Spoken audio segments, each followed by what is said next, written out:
मैं हुसैन सुल्तान रणभूमि न्यूज़ में आपका स्वागत करता हूं। आज की हमारी ख़ास खबर कुछ इस तरह है। आइए देखते हैं आज की हमारी इस खास खबर।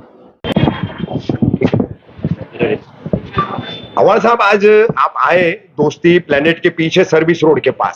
यहाँ पर जो मैं है आया था दोस्ती में कुछ पानी की समस्या थी तो उन लोगों ने बुलाया था, तो मैं दोस्ती वालों से मिलने आया था, लेकिन उसके पहले ही आप लोगों से मुलाकात हुई।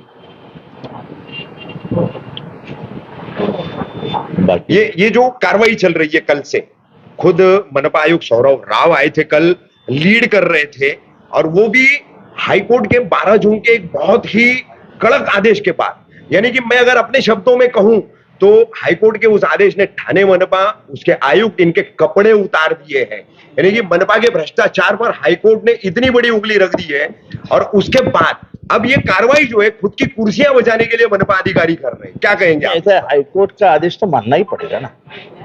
हाईकोर्ट का आदेश मानेंगे नहीं तो फिर कानून की धज्जियां उड़ जाएगी। हाईकोर्ट का आदेश तो मानना ही पड़ेगा, लेकिन इतनी सारी बिल्डिंगें एक रात में तो खड़ी नहीं हुई है जी। और ये यहीं पे हो रहा है क्या? एक तो पहली चीज मैं साफ कर देना चाहता हूं कि ये मुमरा नहीं है, ये मुमरा शहर का हिस्सा नहीं है। जो आप टीवी वाले चलाते हैं मुमरा में, मुमरा में, मुमरा में, ये मुमरा में नहीं हो रहा है। ये कल्याण ग्रामीण का हिस्सा है, ये गांव शील है। ये जमीन के मालिक कौन है उनकी जानकारी लो। इन लोगों ने कितने करोड़ों में जमीन बेची उसकी जानकारी लो। ये जमीन किसको बेची उसकी जानकारी लो।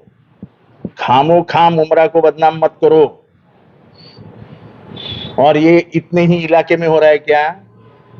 इसके इर्द गिर्द में 100-200 बिल्डिंग बन रही है, 100-200। जो हो रहा है गलत हो रहा है, बिल्कुल गलत हो रहा है। ये होना ही नहीं चाहिए था।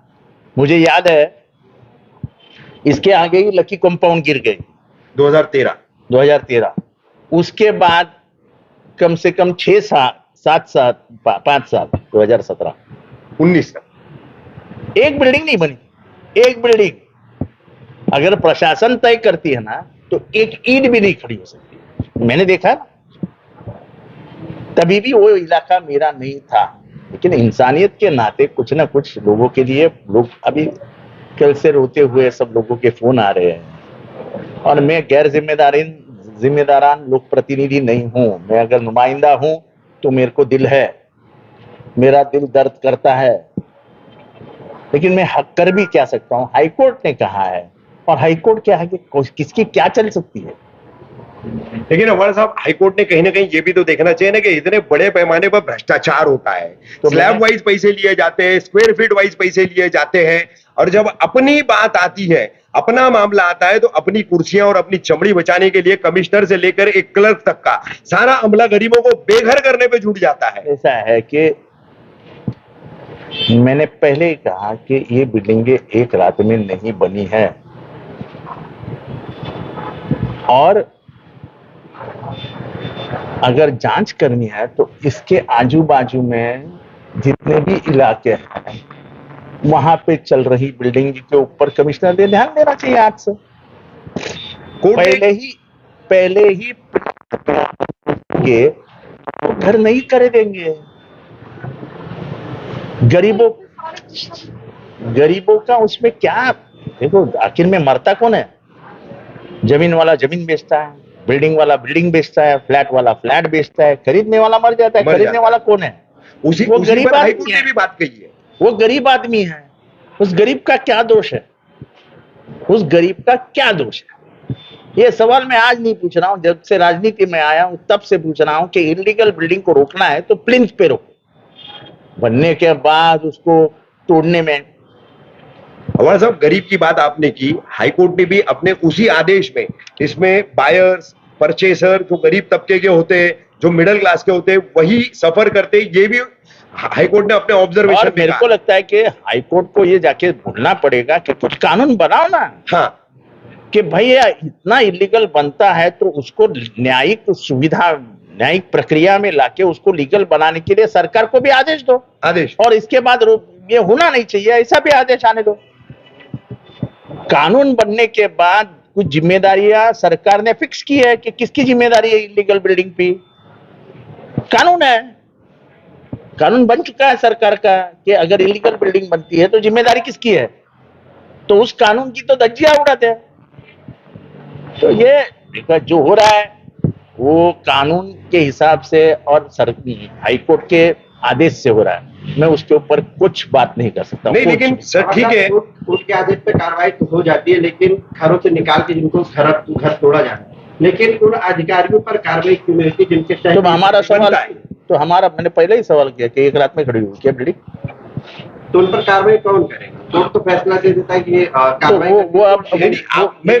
मैं अवाड़ साहब उसी हाईकोर्ट के आदेश के, मेरे साथी पत्रकार जो कह रहे हैं उसी, आप कानून के भी अच्छे जानकार हैं, ऑर्डर आपने पढ़ा है। मैं समझता हूं कि मनपा के 35 साल के इतिहास में, मैं समझता हूं कि महाराष्ट्र के इतिहास में ऐसा आदेश कभी भी आया नहीं था। ऐसा आदेश उस पूरे न्यायिक आदेश में आया है, ऐसा आदेश मैंने कभी भी पढ़ा नहीं था। कुछ इज्जत बची है ठाणे मनपा प्रशासन की। बात यही है, एवी के कंपाउंड के बहाने बात यह है कि सिर्फ इधर नहीं चालू, पूरे थाने में चालू है, पूरे ठाणे में। तो महापालिका महापालिका आयुक्त इसके ऊपर क्या करने वाले हैं? सवाल सिर्फ इसका नहीं है, सवाल उन सभी गरीबों का है, क्योंकि उसी वो जो जजमेंट आया है, वो जो आदेश आया है, उसमें उसने थाना सिटी का है। यस, थाना सिटी का, थाना सिटी में पूरे शहर में पूरा मनपा क्षेत्र हो गया। तो ये बात इतनी आसान नहीं है, ये बात बढ़ेगी तो बहुत दूर तक जाएगी। इसको सरकार को भी इसमें दखल देनी चाहिए, क्योंकि मेरा सवाल इतना ही है, ये 17 बिल्डिंग नहीं है, ऐसी 1700 बिल्डिंग पूरे थाना में चालू है, उसका क्या करने का? सर आखिरी बात करेंगे इस मामले में। बात स्पष्ट करना चाहता हूं कि मेरे एमएलए कॉन्स्टिट्यूंसी में ये आता नहीं है। आपने कई बार सुनो ना, मेरे को बात करने दो ना बहन, जरा बीच में बात कम करो ना। पर एक जिम्मेदार होने के नाते, जैसे लकी कंपाउंड में भी पहले भाग के जाने वाला मैं ही था, मेरा कोई संबंध नहीं। तभी भी क्या राजनीति हुई आपको मैं नहीं बताना चाहता हूं। इधर भी लोक प्रतिनिधि कोई और है, लेकिन इंसानियत के नाते जब कोई रोता है मेरे सामने, तो वो कोई भी हो, कोई जात का हो, कोई धर्म का हो, हमसे देखा नहीं जाता है तो हम बीच में आ जाते हैं।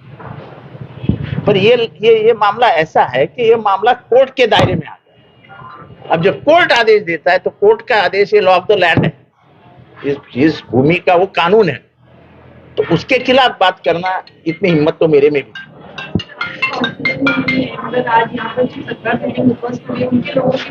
अरे मैं पूरे भारत में कहीं पे भी अन्याय होता है तो बात करता हूँ, वो ये मैं इसका बात मुझे मत बताओ।